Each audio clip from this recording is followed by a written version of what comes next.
afternoon, everyone. This is Kellye Testy, the president of the Law School Admission Council, and together with my co-host, Dean Ken Randall from iLaw, we're really pleased to welcome you to Live with Kellye and Ken. And today we have a wonderful program on the topic of law and leadership. And I think all of us in the legal profession and in legal education know that this is a critical topic for us today as we navigate so many changes and challenges for law and legal education. I want to let you know who we have with us today. We have a wonderful group of guests. I want to first thank Professor Deborah Rhode from Stanford for joining us, and she is also director of the Center on the Profession at Stanford. So welcome, Deborah. We're thrilled to have you with us. Thanks. And I'm delighted, too, to welcome Associate Dean Leah Teague today, who's the Associate Dean and a professor at Baylor, and has been really a driving force in getting this topic of law and leadership started. So welcome. Thank you. Glad to be here. Garry Jenkins joins us, the dean at the University of Minnesota and also a professor there, the Pattee professor, and someone who's taught law and leadership prior to joining Minnesota even. So Garry, we're thrilled to have you here. Thank you. And I'm delighted to welcome Dean Gordon Smith from BYU Law, the J. Reuben Clark School of Law, who has a number of exciting initiatives happening out at BYU. And welcome, Gordon.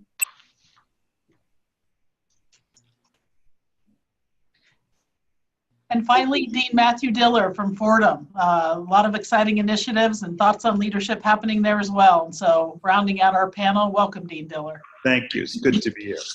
Good. Well, again, I thank everyone for joining us to discuss this important topic. And I'm going to begin with Professor Rhode. You have one of the most extensive and influential books on the topic and really helped all of us evolve our thinking about law and leadership. So I would like to ask you to get our discussion started today by talking a little bit about what motivated you to write that book and what's the reception and follow-up been on that. Well, thanks so much. You know, when I backed into the field inadvertently when it really wasn't a field.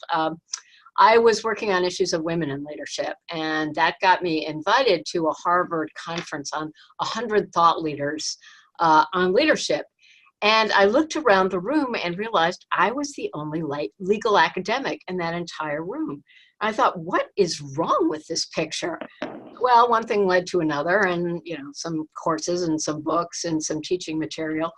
Because, in the United States, no occupation is more responsible for producing leaders than law. We've supplied a majority of American presidents, in recent decades, half the members of Congress.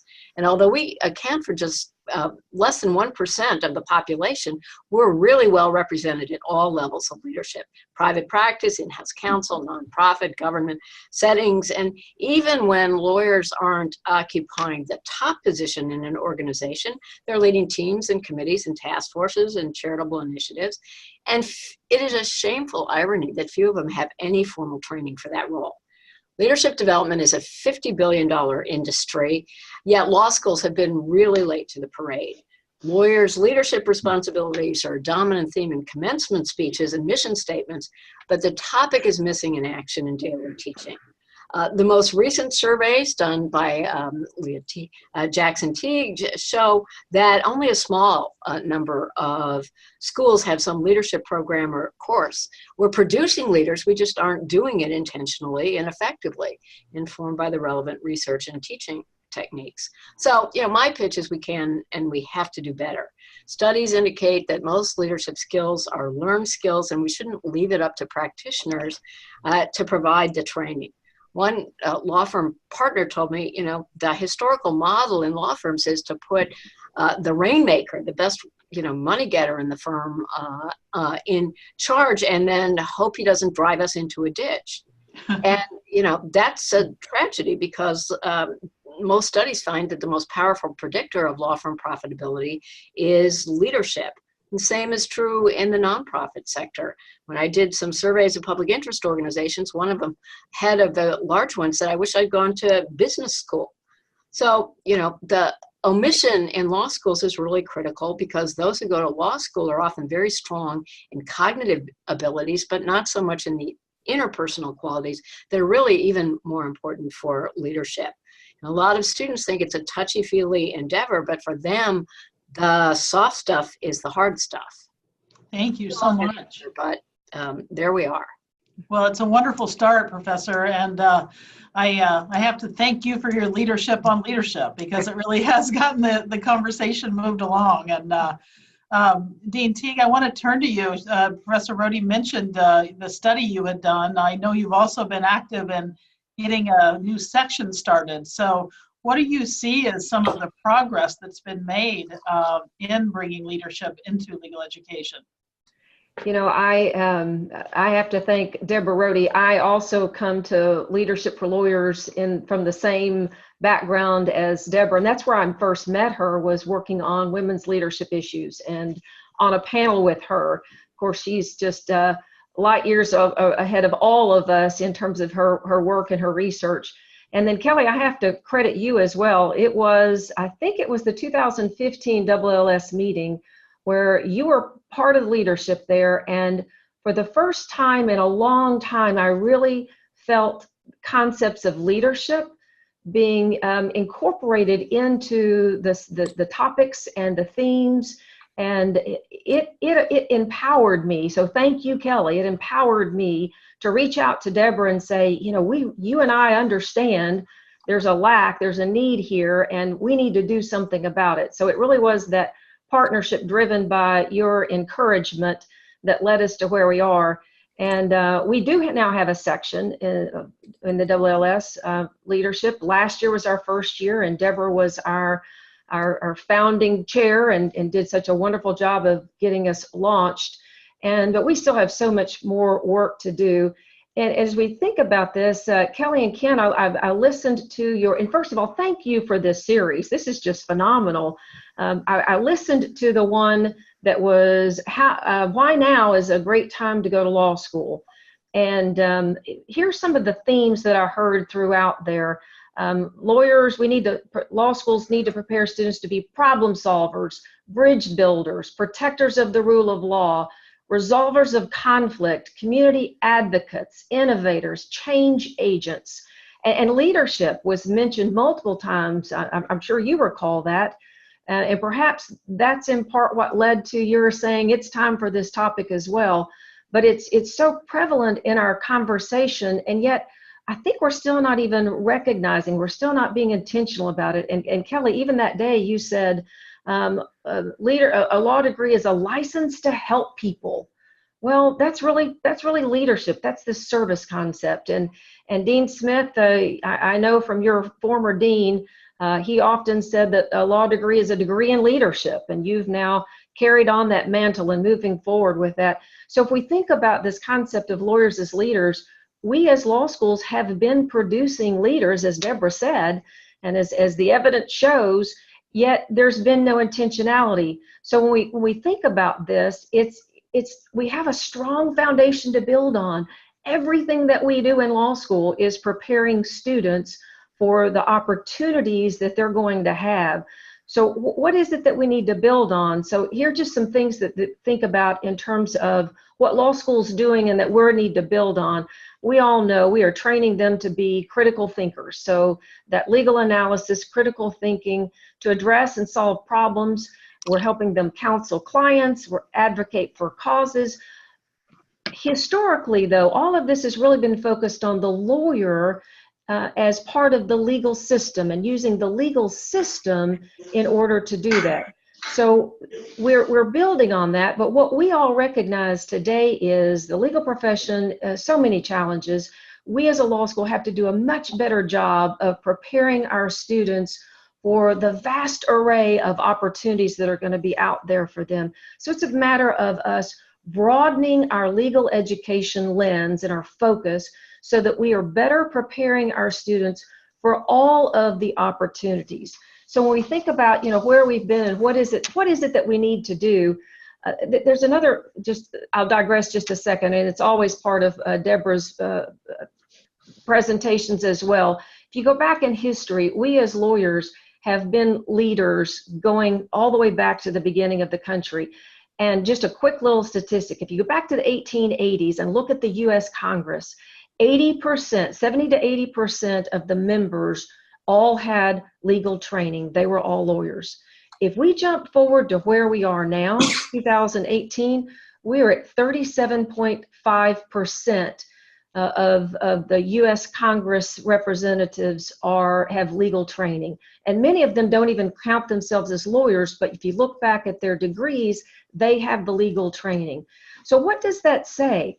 That's part of what's motivated us to say, okay, law schools, it's time for us to be much more intentional, much more focused on helping our students understand that as lawyers, part of our historic role has been to be in leadership positions and to recognize that we have an obligation. You go back to the terms that we all use: protectors of our democracy, guardians of the rule of law. Those very things talk in terms of our need, our obligation as lawyers to step up in this country and to lead that charge. So we do have an obligation. What I think we need to begin to do, and this is part of what we're all doing now, is to help students understand those opportunities that they are going to have because of the privilege that that's given to them by the fact that they have been admitted to a law school, they have made it through a law school, and they have been licensed to practice law. That's great privilege. And with it comes obligation and opportunity. So for me, that's the exciting part of this movement that Deborah has really helped us just really get started in a way that it wasn't before. She mentioned that I did an article last summer just to chronicle this movement and what's really happened. And I say in the article that back in 2013, when I first did the search, I found just a small handful of law professors anywhere that were doing any work on leadership. It was like 17 faculty at 11 schools. By the time we started our session last year, we'd already jumped into the 30s, and I'm happy to report that as of today, we're aware of 41 law schools that now have some sort of leadership development programming or course. So we are making headway. Most of those have come within the last 6 years. 40, that's not enough. We have a long way to go, but we're on our way. We sure are, and it's a great start. And I know that if we look back at some of those initial people, one of them is Garry Jenkins. And, absolutely. I know when I was first starting to look at what might be in a leadership course, I turned to Garry to see what he'd been teaching at that time at Ohio State and then on to Minnesota. So Dean Jenkins, we'd like to hear a little bit from you about your thinking in teaching leadership. You've had some experience with that, and a lot of people ask the question, can leadership really be taught? And so what's your thinking about that, and what's your experience told you? Sure. Well, I think the short answer is absolutely. It's something that I've been doing for a long time. In fact, I taught I created a class called Lawyers as Leaders and have been teaching it since 2005. And so that was at Ohio State. And it's been a great course and a real 3-credit course as part of the regular curriculum. It was part of my original teaching package when I joined the faculty there. And it really came out in part of my own experience where, like many others, after law school, I clerked for a judge, and then I went to a law firm. But then I went in-house, and I was chief operating officer and general counsel of a division at Goldman Sachs. And I thought, gee, I'm using my law degree, of course, but I'm also using all these other skills. And I realized how important leadership was. And I thought that perhaps a legal education could do more to prepare people for those kinds of roles. So when people ask the question about can leadership be taught, I think often what's behind it is, in my view, a misunderstanding of leadership. I reject thinking of leadership as an on-off switch. Okay, I think there's a misnomer that either you're a leader or you're not. Either you have it or you don't. So it's not something where I say, oh, you've taken a class, so now that you've magically transformed someone into being a leader. The best analogy that I can think of is to learning music, right? We could all study the cello. We could all get better. Some will improve faster than others, a combination of natural ability, inclination, effort, right, would all play roles. We might not all end in the same place, but we'd all improve. So, just because you may not end up being Yo-Yo Ma doesn't mean that it's still not valuable to learn and study leadership. So what I do in my teaching, the way I think about it, is that I'm complicating the story. I'm complicating the thought process around leadership. I'm giving students different tools, frameworks, modes of analysis to think about various aspects of leadership problems, helping work on analytical and problem diagnosis in interpersonal and organizational settings. That's really what leadership is about. So we ask questions primarily through a series of case studies about, gee, how do people gain post of leadership?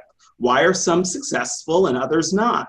Why is it that some leaders have been successful in a position at an organization, then move to the very same position at another organization and are not successful? Questions like, what are the strategies that people use to exercise influence? So absolutely, there's a lot of research, there's a lot of frameworks and thinking around this that we can tap into.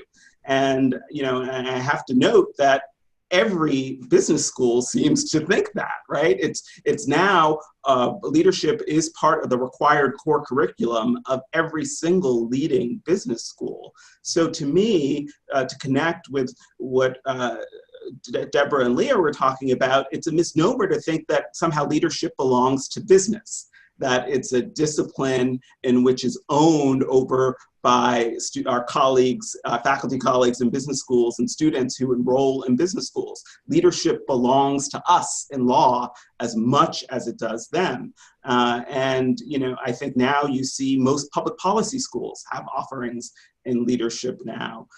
Stanford Graduate School of Business has more than 20 different leadership electives on top of the required class that they have for their students. So I think there's a lot of material here, and I think you can certainly teach it, learn it, and we can all get better. And that's ultimately what leadership development education is about for me. That's great, sure is. I'm glad you're in it with us, although I'm going to stick to leadership rather than cello, but. Me too. Yeah, you too. I want to turn to Dean Gordon-Smith. Gordon, I'm a big fan of your school and a lot that you have going on this topic. So share a little bit about what's happening at BYU and how you think of leadership and how it goes into the curriculum of law. Thanks, Kelly, and thanks, Ken, for both of you for hosting this podcast, and thanks to everybody who's spoken and about to speak, Dean Filler. But this is a really important topic to me, and I have only recently sort of gotten into it, but I realize after getting into it, it's been important to me for a long time. I start from the proposition that we all want something really similar from our institutions and from legal education generally, and that is that we want to make the world a better place. We want to make it a more just place, a more fair place. We want to make it better for all people. And leadership is the mechanism to get that sort of result. And so at BYU, we call it the Inspiring Leadership Initiative, and we've been focusing on really two ideas that I think traditionally have not been taught very well in law schools. Law schools do an amazing job and always have done an amazing job about teaching law students some things, but these two things I think we haven't been so great at, and so we've been trying to work on these. The first is that every person has value and is worthy of respect. And this idea is one that you can see, I think you can see it not taught well when you see, actually, I just saw the movie about Ruth Bader Ginsburg on the basis of sex, and they went to her first year contracts class, and sure enough, it was the hairy hand case. And why do we use that case? Because we all like to We think it's like mildly humorous that this young boy who injured his hand and had a skin graft on his hand ended up growing hair on his hand. But if you really think about the facts of that case and that young man and the effect that had on his life, it's a pretty devastating thing. And I think in law school, we've become distanced somewhat from those things, or I should say it's easy to become distanced from those things because we tend to study the system as a whole rather than focusing on every person as having value and being worthy of respect. The other implication to that idea is that I think we don't teach teamwork very well in law schools, and if you don't respect other people, if you don't think they have value to you, then you're not going to be a very good team player. And so this is sort of a foundational idea to what I think is part of changing the world for the better. The other big idea is innovation. Frankly, changing the world for the better has it right in there. Innovation is about change. And we think innovation is essential, and so we want to encourage in our students an entrepreneurial mindset. And this is another thing I think that law schools traditionally haven't done. We tend to emphasize things like precedent and authority, tradition, and again, sort of systemic understanding. And we don't necessarily teach people very well to think outside of the current system. So how do we inculcate these teachings? Well, first of all, we just train people. So we start with orientation. This last year, we had a half day of leadership training and orientation. We talk about these things. We have various initiatives relating to innovation, including our legal design clinic, Law X. We have a leadership incubator where students who have ideas about how they might want to change the world can actually put those ideas into practice with some funding from the law school. We have an alumni group called the Council of Inspiring Leaders that sponsors a colloquium and a leadership conference and a leadership study tour. And then the last thing I'd mention is our storytelling initiative. I know some of you saw that recently. We invited students from all over the country to submit stories about law to BYU, and we brought them out here and had them present their stories about their experiences in law. Part of being a leader is just connecting emotionally to what you're doing and being motivated to do that thing with your life. So it's not treating law as sort of antiseptic, but as something that you really care deeply about. And if you care deeply about it, I think it's more likely that you're going to change the world for the better in that space. Thank you so much. And I also note too that some of that work and change can, the focus on leadership can help one navigate that change, not only for their organization or other groups, but also for themselves. And I think that's an important part of what we do too. Ken, I want to turn this over to you. So much you've provided legal ed a lot of leadership, and I want you to get Dean Diller in on this. And I know you have a few other questions for our great panel. So let me toss this now to my great partner in the Kellye and Ken show. Thanks, Kelly. Wonderful to be with all the deans and faculty. And Gordon, I actually think it may have been you who suggested this topic. We were all at the AALS meeting, the annual meeting in New Orleans. So thank you, everyone, for being with us. Dean Diller, we really could have almost started with the question I'm going to pose to you, but you and I have had conversations about leadership, and I thought you have an interesting way of thinking about leadership, and less from a top-down perspective and more in terms of organizational leadership. So I'd love to get your definition. Sure, thanks, and it's great to be participating in this with such thoughtful and amazing leaders. And let me say, we do have a course in law and leadership at Fordham, which we've instituted over the past year that my colleague Paul Radvani teaches, and we use Deborah's superb books. So we are, have drunk the Kool-Aid. But there is another angle to it that we are also focused on, which is framing it not so much about law and leadership, but law and being a good organizational and institutional citizen. And so one of my concerns about the leadership framing is that our students start out, if you go through college and high school, college, and then law school, the whole education process is about the student. The student is the sun. Everything revolves around the student. And the process of becoming a professional is really it's like a Copernicus's revolution. It's the professional is not the center of everything. The professional is a servant and works in the service of others. Other goals are central. And so one of the things that we're really focused on is getting our students to understand that they need to start by being attentive to the institutional culture and organization that they are in, and that their purpose is not only to provide legal skills, but also to build and nurture the institution and organization that they are part of, and to also uphold the integrity and help raise the values of whatever that institution is. And if you do that, and if you go into whatever work setting you're in with that idea that you're not just there to do your own job and work on your own work, but you're there to raise the game of the entire organization, to help colleagues, and then to in turn mentor colleagues, even if you're relatively junior yourself. I think being attentive to cultural differences, to being a strong listener, many of those same features that are so focused, that the leadership literature focuses on, you will emerge as a natural leader. And so to understand that leaders grow out of organizations by virtue of the fact that they come into it with the goal of helping to nurture the organization.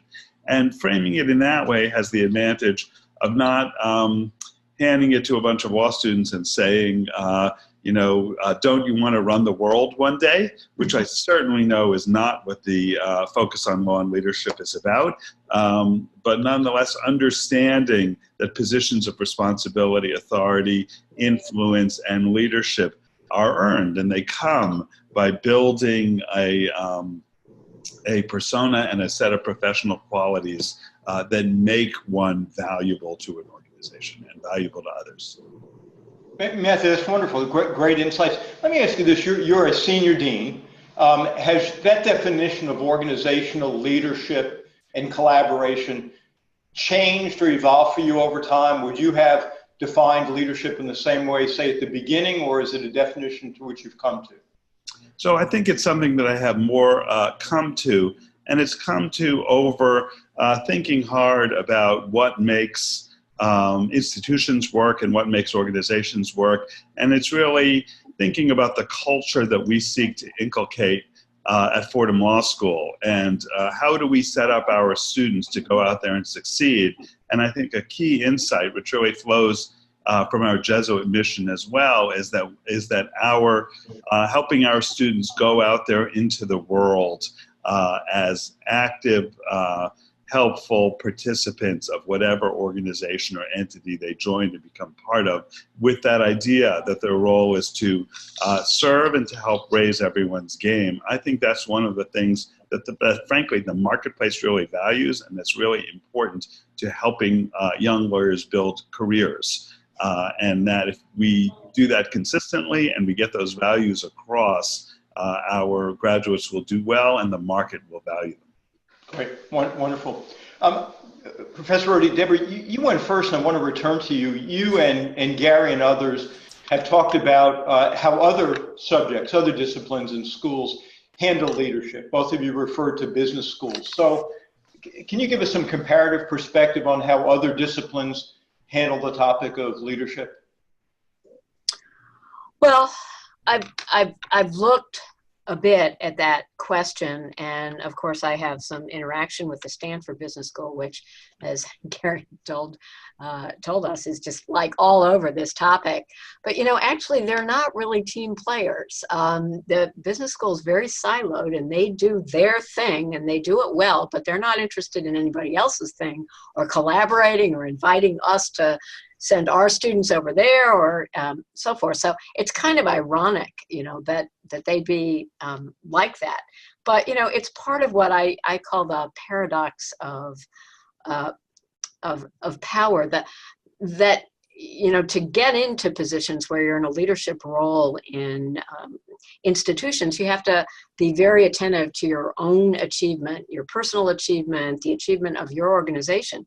But then once you get into the role, you have to be attentive to enabling leadership by others. That was kind of what Dean Diller was talking about. And they're not the same skills.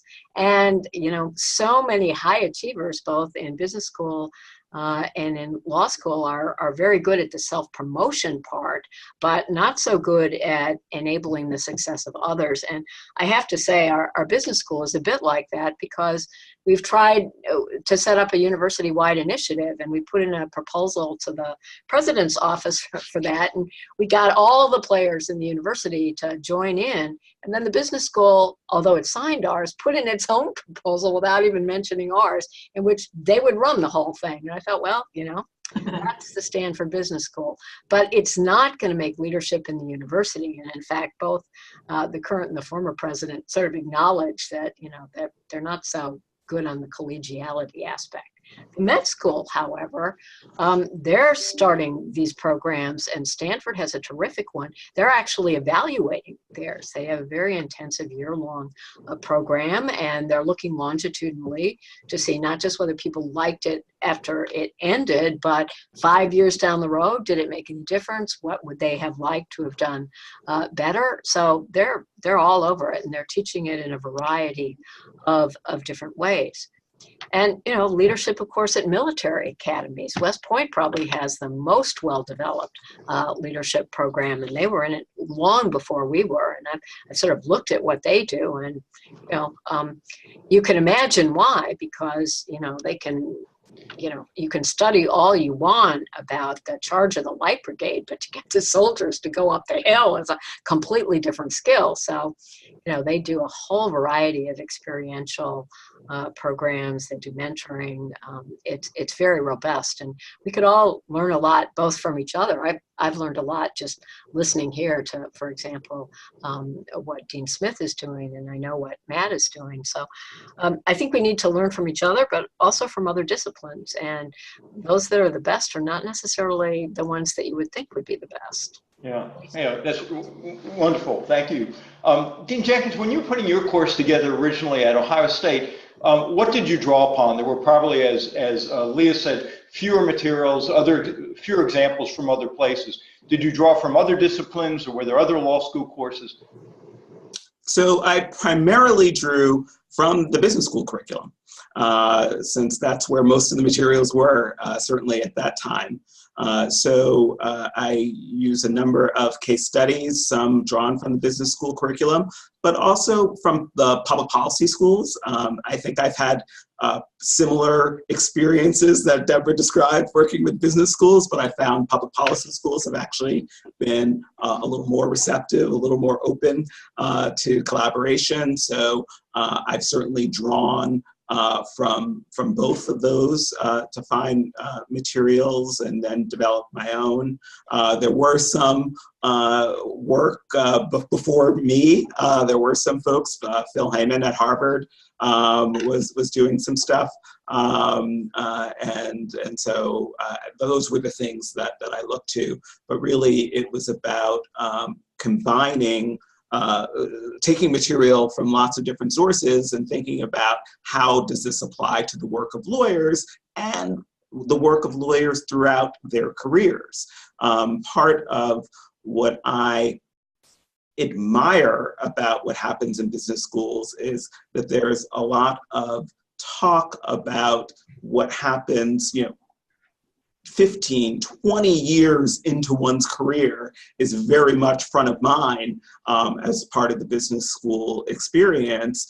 But at the same time, particularly when you're talking about leadership, as Matt talked about, you don't want to delude students into thinking that what it means to be a leader is to come in and think that you're in charge. We all know that that's not going to work for people coming out of law school. So it's also about materials about leading without authority, or what does it mean to be, one of the things I talk about, being a good follower. The skills to be a good follower are very much almost the same skills that you need to be a good leader.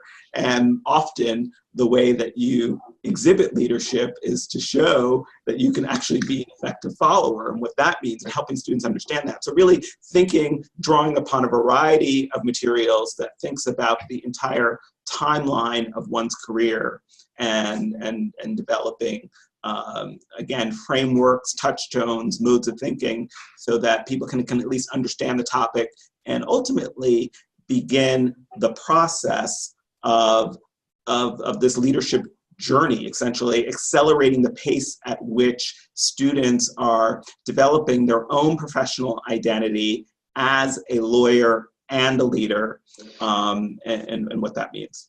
Yeah, just a quick follow-up on that. Garry, succinctly, if you had to say the single most significant thing that's changed in the way you've taught the course from when you started to where you are now, what's the biggest thing you've changed? I think I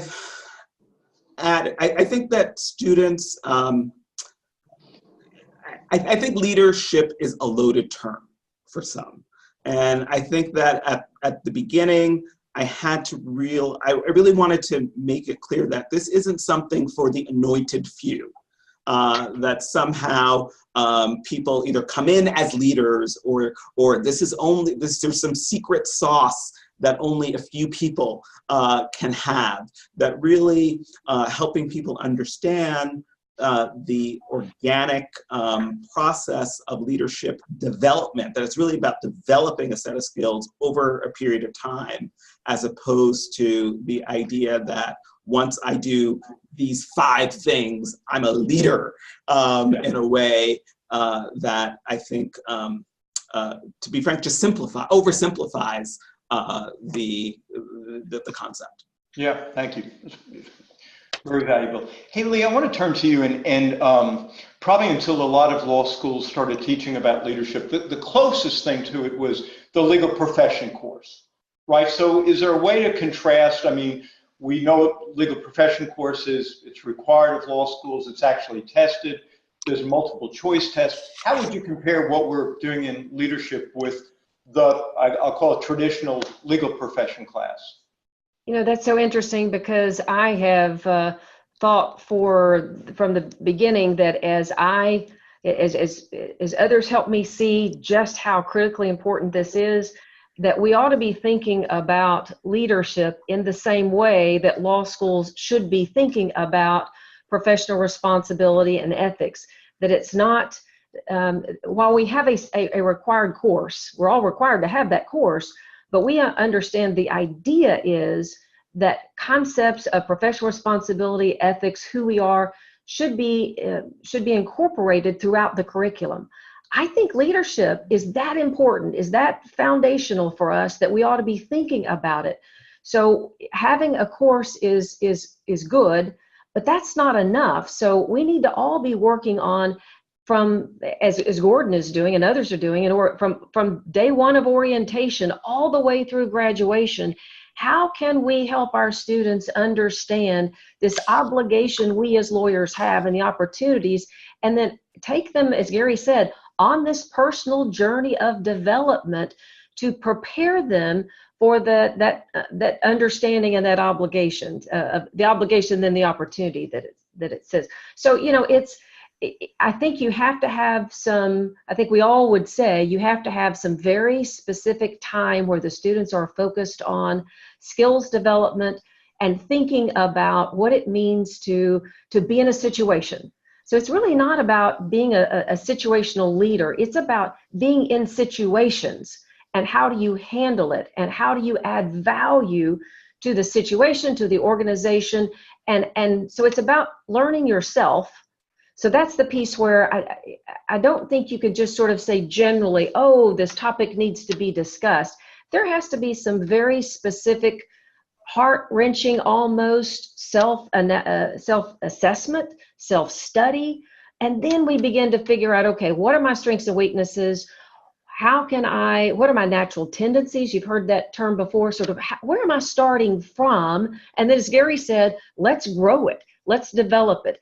But we also have to help them see that in different situations, there are going to be different skill sets, different approaches, different characteristics, that even if you don't have it, you got to find it in your gut to figure out how to best address the situation. So it's assessing the situation, assessing yourself, and then finding the best approach for whatever the problem is that presents you, and then being adaptable enough, flexible enough to say, okay, new hat, different approach, got to move in a different direction. So I think it's sort of, should we have some required pieces that address some of this? Absolutely. Do we need more than that in our law schools? Yes, we do. And I teach the leadership class. It's an elective class once a year. And every year we ask them, okay, students, because it's always just, wow, thank you. Every law student needs this.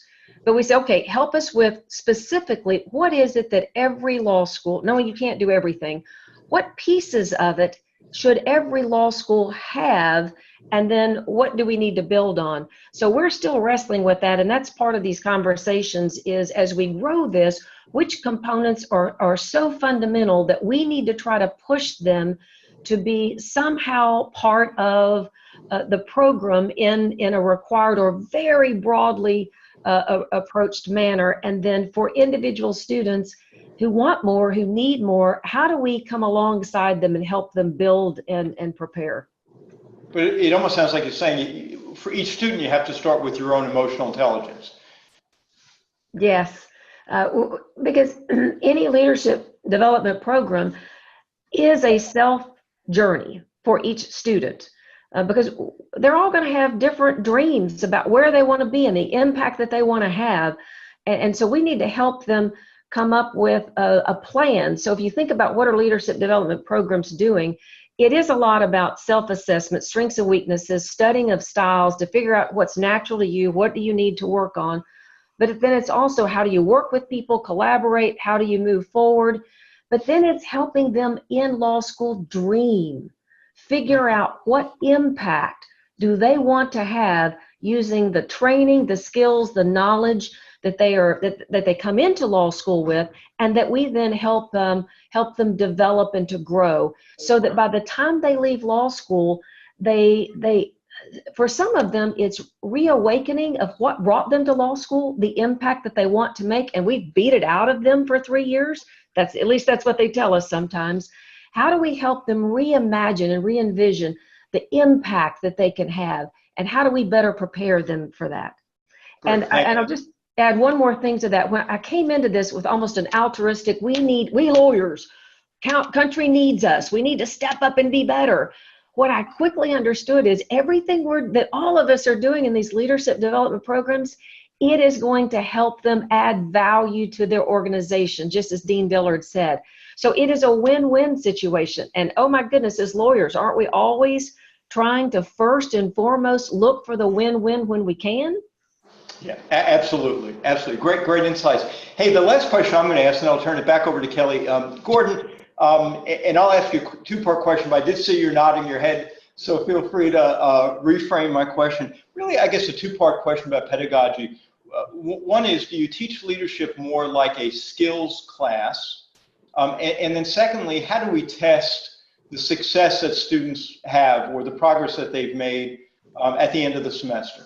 Yeah, thanks for asking me that. Actually, I was nodding vigorously as Leah was talking, because I think one of all of that resonated with me. And one of the implications of all of that for me is that we need to teach leadership differently than we teach torts or contracts. And it's one thing to sort of look through a series of cases or even statutes and regulations and analyze them as we're comfortable doing. But this is really about, and I think Kellye mentioned it earlier as well, this is really about personal development of the students. I mean, we're not trying to get them to just understand leadership or to be able to analyze leadership in other people. We're trying to get them to become something that they may not be right now, or maybe only in a smaller form. And so when we teach leadership, there's a lot of reflection. We ask the students in our leadership courses to write reflection papers every week. We ask them to actually apply the principles they're using in their lives right now, in interactions with classmates, family members, people, if they're working outside the law school, to do it in that context, and to actually try to see in themselves the things that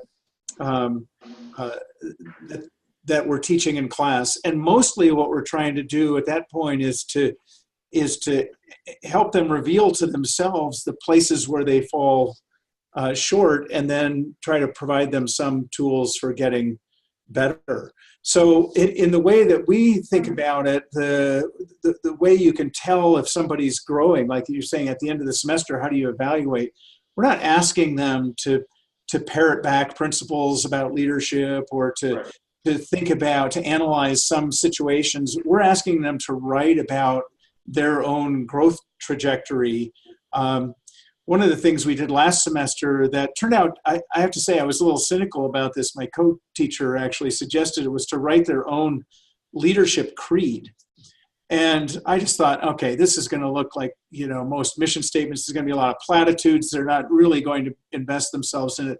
But our students really did. They really took it seriously. And it was the most mentioned thing in the interviews that we did with each student in the class at the end of the semester. They said, it actually caused me to think about who I am in my relationship to my friends, my family, coworkers, and how I treat them and how they treat me, and caused me to want to be a different person than I am right now. Great, wonderful. Gordon, that's a great example of how you're really trying to spur self-reflection and growth, as you all do this. And we've had a question come in from the audience. I want to ask Dean Diller. You mentioned the Jesuit identity of your institution, which is always known so well for being, sort of focused on social justice. And this question is, how do you see leadership education fostering or furthering the law students' passion for social justice and leadership for justice, and even civic engagement as well? So I see it as all extremely interconnected. And the particular point of connection is ensuring that students realize that the world doesn't revolve around them, that indeed we are in a service profession, and their goal is to add value to others. And the more you can absorb that to not only just whatever organization you're part of, but the larger society and context, and therefore social justice, I think the more it all comes together and works. Part of the big problem, I think, that we're working against a backdrop where legal education has, for a long time, exalted the cult of individual brilliance.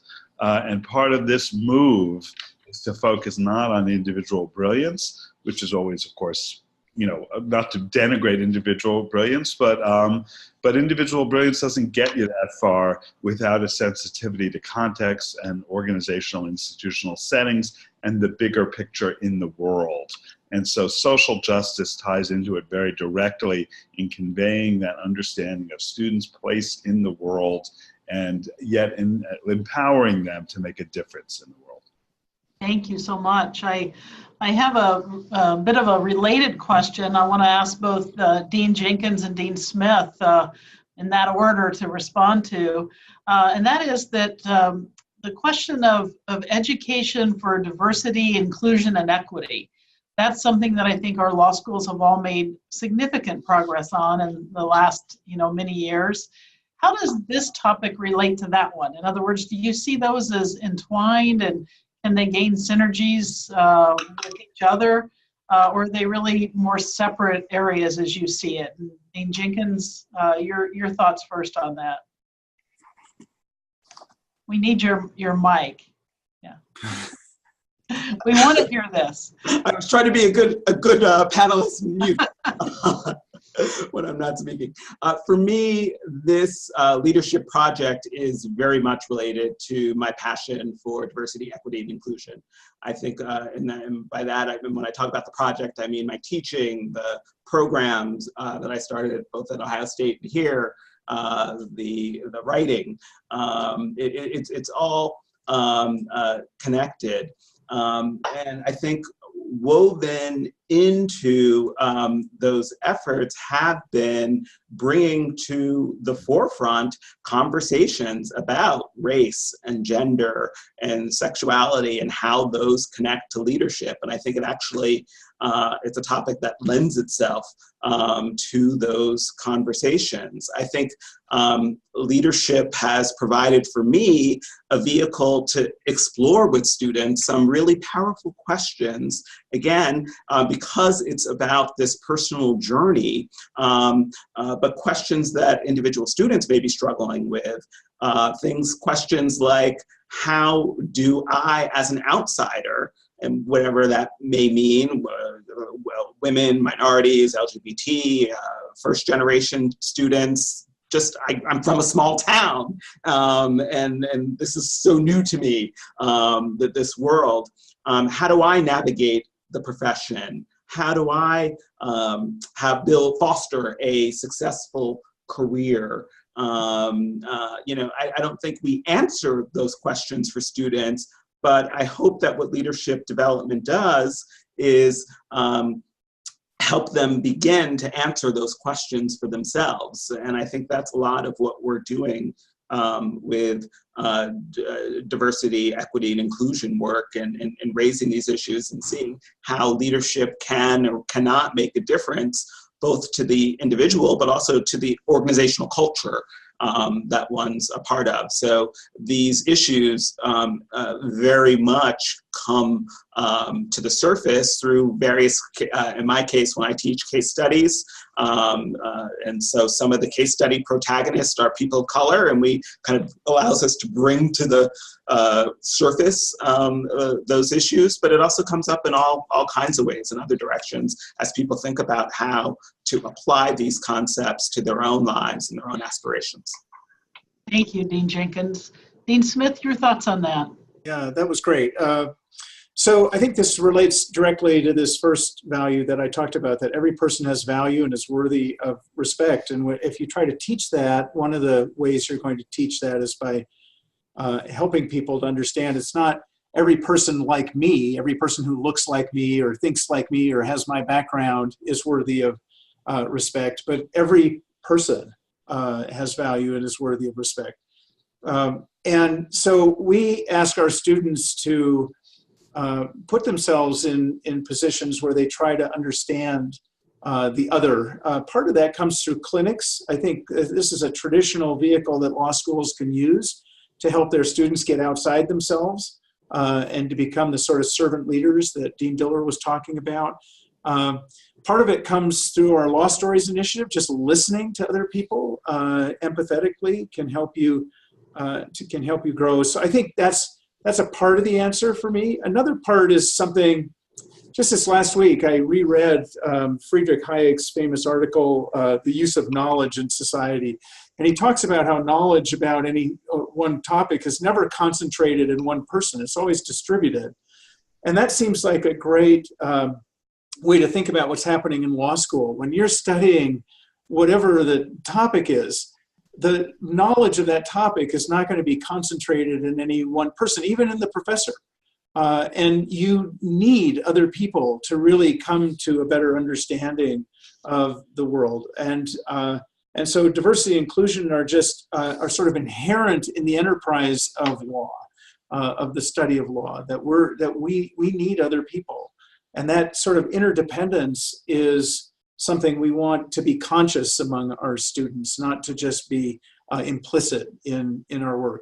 So just last note on that is that when I first started dealing with this, and I went to, like Garry said, I went to the business school, I started talking to people in the business school who teach leadership, and one of them had a little epiphany while we were together. He said, "Wait, you have them for 3 years. Like, you can really do something in 3 years with these people." And I was a little ashamed to say, well, we don't really consciously or intentionally do anything with them right now. But he was, of course, saying that in those 3 years, we should be able to help them transform as leaders. And I think that's really an important insight for me. It sort of motivated a lot of what we've done. Thank you so much. And we're running close on time. I want to note that we just have about 5 minutes, but one of the questions that's come in is around how do we know if we're doing this well or not? And I wonder, Professor Rhode, if you might reflect on that a little bit, since you've looked so broadly at what's happening in law and leadership. Can you give us about a short reply to that question of how do we assess this? How do we know if law schools are making a positive difference in leadership? Well, we have to do better. And, I think of the legal profession, legal ethics angle. It's the same question. A former dean of the Stanford Business School said, the prisons are filled with people who passed a course in legal ethics. And one can, of course, say that about lawyers. And in fact, it was, lawyers' misconduct that led to the integration of ethics in law schools. And we still I think, are not necessarily doing it effectively. And we need much better metrics to assess longitudinally whether this has made a great difference. And just as a little follow-up on the diversity and inclusion point, I guess in the era of #MeToo, it should not take rocket science to notice that if leaders aren't attentive to issues that say of gender equity, they're not going to be leaders for very long. So this is the moment in which we need to be attentive to that. But I hope you're going to give us one chance to do the last question that you put as a prep question about an example of an effective leader. So can I use my last second about that? Because I've just written a book about character, and it's dedicated to Thurgood Marshall, for whom I clerked. And I talk about what happened when reporters asked how he would like to be remembered, and it's related to this topic. And he said he did what he could with what he had. And that was what he told law clerks the same. And I was fortunate enough to hear it. And the longer I've worked on this, the more I think that that's the aspiration we should all have.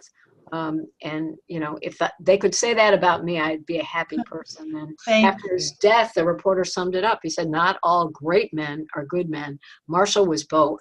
Not all great leaders are good leaders. And that's what we want to train our students to be. Indeed, we do. Thank you, Professor Rhode.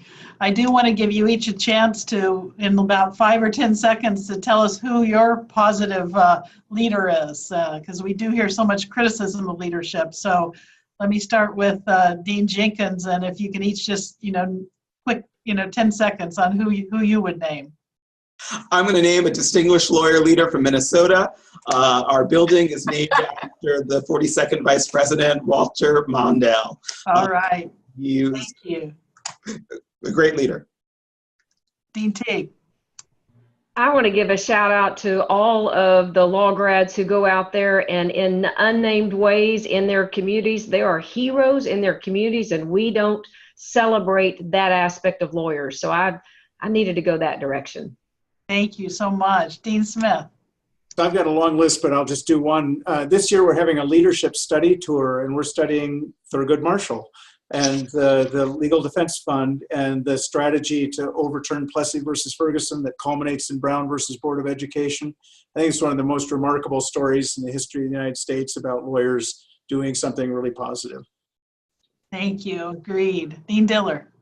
I also could say Thurgood Marshall, but I won't. I'm going to go with more of a hometown story for us, which is I am very fortunate that to have, with a couple of deans in between, succeeded John Feerick, who was a transformative dean for us at Fordham Law School with a wide national impact and was dean for 20 years. And it's very special for an institution to have an individual as a leader who truly embodies the values we seek to inculcate. And that has just had a huge transformative effect on me and on our institution. That's terrific to know. Well, let me just say in closing that my partner, Ken Randall, and I can't thank you all enough as leaders. You are really inspiring us and so many, and thank you for being with us today. I want to say a quick word to our law school candidates out there, because this is such a great example of the changes that are happening in legal education, where so much is available in those 3 years to really enrich the trajectory of our students' lives. And they will find in these schools and in many others just so many opportunities to develop their own skills and really make the difference they want to make out in the world. And we're glad they're pursuing that passion for justice. And for all of our colleagues in the Academy, thanks to Professor Rhode and Dean Teague and others, there is an ALS section now on leadership. So to explore this topic further and to know how to advance in your school, we hope you'll join us for that. And in the meanwhile, I want to thank you all for being with us today, and hope you'll tune in next month. Our program is on May 6th, and we will tackle a topic of the bar review, bar exam, and bar passages. So that's always a topic that I know is very interesting to all of us, and we look forward to seeing you then. And thank you again, and wish you a good evening. Good night.